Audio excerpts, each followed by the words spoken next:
ಒಂದು ಕಿಟ್ಗೆ 953 ರೂಪಾಯಿ ಆಗುತ್ತೆ. ಸರ್ಕಾರ ಇದಕ್ಕೆ ತೋರಿಸಿರೋ ಬಿಲ್ ಎಷ್ಟು ಗೊತ್ತಾ? 2600 ರೂಪಾಯಿ. ಅಂದ್ರೆ ಒಂದು ಕಿಟ್ಗೆ ಬರೋಬ್ಬರಿ 1647 ರೂಪಾಯಿ ಹೆಚ್ಚು ತೋರಿಸಿದ್ದಾರೆ.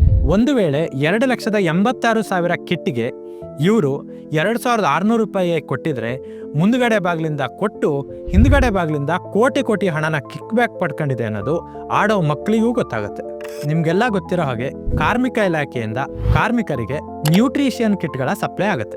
ಈ ಯೋಜನೆ ಏನೋ ಒಳ್ಳೆಯದೇ, ಆದರೆ ಈ ಯೋಜನೆಯಲ್ಲೂ ಕೂಡ 75 ಕೋಟಿ ರೂಪಾಯಿಯ ಬೃಹತ್ ಹಗರಣ ನಡೆದಿದೆ. ಈ ಹಗರಣದ ಬಗ್ಗೆ ರವಿಕುಮಾರ್ ಅವರು ಧ್ವನಿ ಎತ್ತುತ್ತಾರೆ. ಆದ್ರೂ ಕೂಡ ಈ ಹಗರಣ ಅಷ್ಟಾಗಿ ಬೆಳಕಿಗೆ ಬರಲ್ಲ. ಬನ್ನಿ ಈ ಹಗರಣದ ಕಂಪ್ಲೀಟ್ ಡೀಟೇಲ್ಸ್ ನ ನೋಡ್ಕೊಂಬರೋಣ. ಕಾರ್ಮಿಕ ಇಲಾಖೆಯಿಂದ ಪ್ರತಿ ಕಾರ್ಮಿಕ ಆಯುಕ್ತರ ವ್ಯಾಪ್ತಿಯಲ್ಲಿ 35,000 ಕಾರ್ಮಿಕರಿಗೆ ನ್ಯೂಟ್ರಿಷಿಯನ್ ಕಿಟ್ಗಳನ್ನ ಸಪ್ಲೈ ಆಗುತ್ತೆ. ಹಾಗಾದ್ರೆ ಪ್ರತಿ ಕಾರ್ಮಿಕ ಆಯುಕ್ತರ ವ್ಯಾಪ್ತಿಯಲ್ಲಿ ಸರಿಯಾಗಿ 35,000 ಕಾರ್ಮಿಕರು ಇರ್ತಾರ? ಒಂದು ಹೆಚ್ಚು ಆಗಿಲ್ಲ, ಒಂದು ಕಡಿಮೆನೂ ಆಗಿಲ್ಲ. ಸರಿ ಆಯ್ತು, ಆ 35,000 ಕಾರ್ಮಿಕರು ಕೂಡ ರಕ್ತಹೀನತೆಯಿಂದ ಬಳಲ್ತಾ ಇದ್ದಾರಾ? ಓಕೆ, ರಕ್ತಹೀನತೆಯಿಂದ ಬಳಲ್ತಾ ಇದ್ದಾರೆ ಅಂತಾನೆ ಇಟ್ಕೊಳ್ಳೋಣ. ರಕ್ತಹೀನತೆಯಿಂದ ಬಳಲ್ತಾ ಇದ್ರೆ ಅವರಿಗೆ ರಕ್ತಹೀನತೆಯನ್ನ ನಿವಾರಣೆ ಮಾಡುವಂತ ಪದಾರ್ಥಗಳನ್ನ ನ್ಯೂಟ್ರಿಷನ್ ಕಿಟ್ ಅಲ್ಲಿ ಕೊಡಬೇಕು. ಆದ್ರೆ ನೀವು ಕೊಟ್ಟಿರೋ ಪದಾರ್ಥಗಳೇನು? ಮಹಾನಾರಾಯಣ ತೈಲ 500 ml, ಚ್ಯವನಪ್ರಾಶ 500 ಗ್ರಾಂ, ಧಾತ್ರಿ ಲೋಹ 90 ಮಾತ್ರೆ, ಕೃಮಿ ಕುಟಾರ 30 ಮಾತ್ರೆ, ಆರೋಗ್ಯವರ್ಧಿನಿ 90 ಮಾತ್ರೆ, ಶತಾವರಿ ಚೂರ್ಣ 150 ಗ್ರಾಂ. ಇದು ಹೊಟ್ಟೆ ನೋವಿಂದ ಬಳಲ್ತಾ ಇರೋ ಪೇಷಂಟ್ಗೆ ತಲೆನೋವಿನ ಮಾತ್ರೆ ಕೊಟ್ಟಂಗಿದೆ. ಇದರಲ್ಲಿ ಮಹಾನಾರಾಯಣ ತೈಲವನ್ನ ಕೀಲು ನೋವಿದ್ದವರು ಮಸಾಜ್ ಮಾಡಿಕೊಂಡು ಕೀಲು ನೋವು ಹೋಗಲಾಡಿಸ್ಕೊಳ್ಳೋದಕ್ಕೆ ಉಪಯೋಗಿಸ್ತಾರೆ. ಇದನ್ನ ರಕ್ತಹೀನತೆ ಇರೋ ಪೇಷಂಟ್ಗೆ ಕೊಟ್ರೆ ಅವ್ರು ಹೇಗೆ ಕ್ಯೂರ್ ಆಗ್ತಾರೆ? ಇನ್ನ ಈ ಪ್ರಾಡಕ್ಟ್ಗಳನ್ನ ಕಾರ್ಮಿಕರಿಗೆ ಕೊಡಬೇಕು ಅಂತ ಯಾವ ವೈದ್ಯಕೀಯ ಸಂಸ್ಥೆ ನಿಮ್ಗೆ ರೆಫರ್ ಮಾಡ್ತು? ಇದನ್ನ ಇವರು ಎಲ್ಲೂ ಕೂಡ ಮೆನ್ಷನ್ ಮಾಡಿಲ್ಲ. ಇನ್ನು ಇವರು ಪರ್ಟಿಕ್ಯುಲರ್ ಆಗಿ ಈ ಪ್ರಾಡಕ್ಟ್ಗಳನ್ನೇ ಯಾಕೆ ಕೊಟ್ರು ಅಂದ್ರೆ ಅದಕ್ಕೂ ಕೂಡ ಕಾರಣಗಳಿದೆ. ಬನ್ನಿ ಆ ಕಾರಣಗಳೇನೇನು ಅಂತ ನೋಡ್ಕೊಂಬರೋಣ. ಇವರು ಕೊಟ್ಟಿರೋ ಪ್ರಾಡಕ್ಟ್ಗಳೇನೇನು?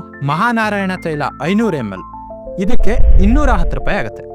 ಚ್ಯವನಪ್ರಾಶ 500 ಗ್ರಾಂ, ಇದಕ್ಕೆ 255 ರೂಪಾಯಿ ಆಗುತ್ತೆ. ಧಾತ್ರಿ ಲೋಹ 90 ಮಾತ್ರೆಗೆ 130 ರೂಪಾಯಿ ಆಗುತ್ತೆ. ಕೃಮಿ ಕುಟಾರ ಇದು 30 ಮಾತ್ರೆಗೆ 108 ರೂಪಾಯಿ ಆಗುತ್ತೆ. ಆರೋಗ್ಯವರ್ಧಿನಿ 90 ಮಾತ್ರೆಗೆ 120 ರೂಪಾಯಿ ಆಗುತ್ತೆ. ಶತಾವರಿ ಚೂರ್ಣ 130 ರೂಪಾಯಿ. ಎಲ್ಲಾ ಸೇರ್ಸಿದ್ರು ಕೂಡ ಒಂದು ಕಿಟ್ಗೆ 953 ರೂಪಾಯಿ ಆಗುತ್ತೆ.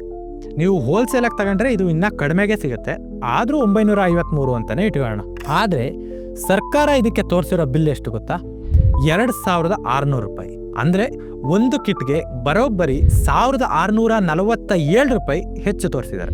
ಈಗ ಗೊತ್ತಾಗಿರ್ಬೋದು ನಿಮ್ಗೆ ಯಾಕೆ ಇವರು ತಲೆನೋವಿಗೆ ಹೊಟ್ಟೆ ನೋವಿನ ಮಾತ್ರೆ ಕೊಡ್ತಾ ಇದ್ದಾರೆ ಅಂತ. ಇನ್ನ ಈ ನ್ಯೂಟ್ರಿಷಿಯನ್ ಕಿಟ್ನ ಯಾವ ಸಂಸ್ಥೆ KBOCWWB ಅಂದ್ರೆ Karnataka building and other construction workers welfare ಬೋರ್ಡ್ಗೆ ಯಾವ ಸಂಸ್ಥೆ ರೆಫರ್ ಮಾಡ್ತು ಅಂತ ಇವರು ಎಲ್ಲೂ ಕೂಡ ಹೇಳಿಲ್ಲ.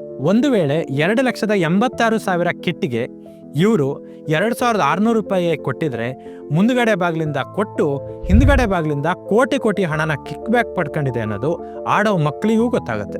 ಇಲ್ಲಿಗೆ ಕಾರ್ಮಿಕರಿಗೆ ನೀಡಬೇಕಾಗಿದ್ದಂತಹ ನ್ಯೂಟ್ರಿಷಿಯನ್ ಕಿಟ್ಗಳಲ್ಲಿ ಯಾವ ಪ್ರಮಾಣದ ಭ್ರಷ್ಟಾಚಾರ ನಡೆದಿದೆ ಅಂತ ನಿಮಗೆ ಗೊತ್ತಾಗಿರ್ಬೋದು. ಇನ್ನ ಈ ಕುರಿತು ಮಾನ್ಯ ಕಾರ್ಮಿಕ ಸಚಿವರಾದಂತಹ ಸಂತೋಷ್ ಲಾಡ್ ಅವರಿಗೆ ಕೇಳಿರೋ ಪ್ರಶ್ನೆಗಳಿಗೆ ಅವರ ಉತ್ತರ ಹೀಗಿದೆ. ಇನ್ನು ಇವರಿಗೆ ಕೇಳಿರೋ ಪ್ರಶ್ನೆ, ಪ್ರತಿ ಕಾರ್ಮಿಕ ಆಯುಕ್ತರ ವ್ಯಾಪ್ತಿಯಲ್ಲಿ 33,500 ಕಾರ್ಮಿಕರೇ ಪರ್ಟಿಕ್ಯುಲರ್ ಆಗಿ ಹೇಗಿದ್ರು, ಮತ್ತೆ ಯಾವ ಡಾಕ್ಟ್ರು ಇವರಿಗೆ ಪರೀಕ್ಷೆಯನ್ನ ಮಾಡಿ ರಕ್ತಹೀನತೆಯಿಂದ ಬಳಲುತ್ತಿದ್ದಾರೆ ಅಂತ ರಿಪೋರ್ಟ್ ಕೊಟ್ರು ಅಂತ ಕೇಳಿದ್ವಿ. ಸೈನ್ಸ್ ಕ್ವಶನ್ಗೆ ಮ್ಯಾಥಮೆಟಿಕ್ಸ್ ಅಲ್ಲಿ ಆನ್ಸರ್ ಆಗಿರೋ ಅವರ ಉತ್ತರ ಹೀಗಿದೆ.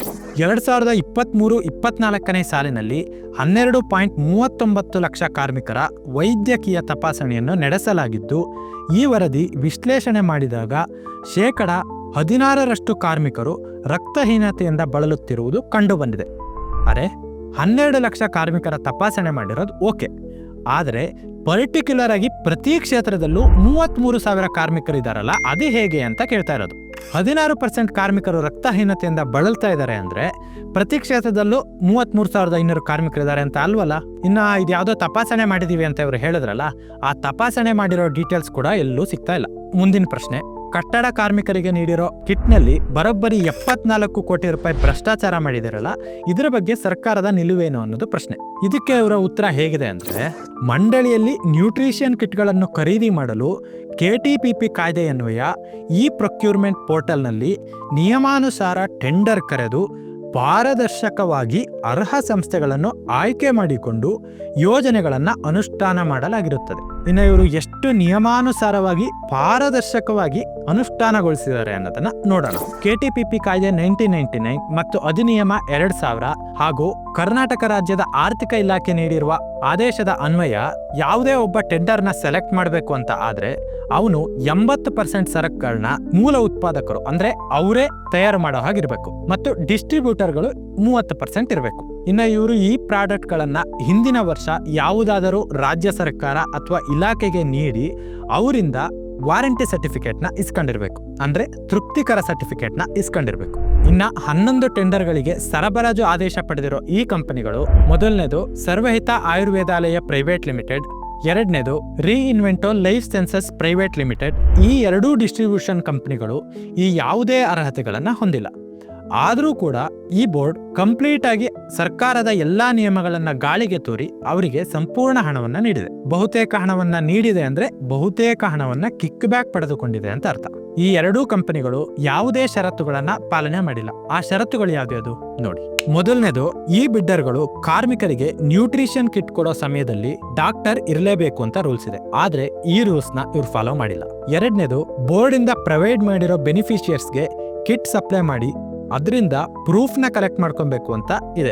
ಆದ್ರೆ ಈ ನಿಯಮನೂ ಕೂಡ ಉಲ್ಲಂಘನೆ ಮಾಡಿದ್ದಾರೆ. ಇನ್ನ ಮೂರನೇದು, ಈ ಡಿಸ್ಟ್ರಿಬ್ಯೂಷನ್ಸ್ ಲೇಬರ್ ಡಿಪಾರ್ಟ್ಮೆಂಟ್ ನ ಆಥರೈಸ್ಡ್ ಅಫಿಷಿಯಲ್ಸ್ ಎದುರಲ್ಲೇ ಆಗ್ಬೇಕು ಅಂತ ಇದೆ. ಈ ರೂಲ್ಸ್ ಅನ್ನು ಕೂಡ ಉಲ್ಲಂಘನೆ ಮಾಡಿದ್ದಾರೆ. ಈ ಎರಡು ಕಂಪನಿಗಳು ಮೇಲಿನ ಯಾವುದೇ ಷರತ್ತುಗಳನ್ನ ಪಾಲನೆ ಮಾಡಿಲ್ಲ. ಆದ್ರೂ ಕೂಡ Karnataka building and other constructions welfare board ಇವರಿಗೆ ಸಂಪೂರ್ಣ ಹಣವನ್ನ ನೀಡಿ ಕಾನೂನಿನ ಎಲ್ಲಾ ನಿಯಮಗಳನ್ನ ಗಾಳಿಗೆ ತೂರಿದ್ದಾರೆ.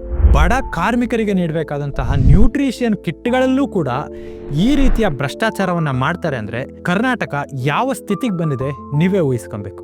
ಇದಕ್ಕೆ ಮಾನ್ಯ ಕಾರ್ಮಿಕ ಸಚಿವರಾದಂತಹ ಸಂತೋಷ್ ಲಾಡ್ ಅವರೇ ಉತ್ತರ ಕೊಡಬೇಕು.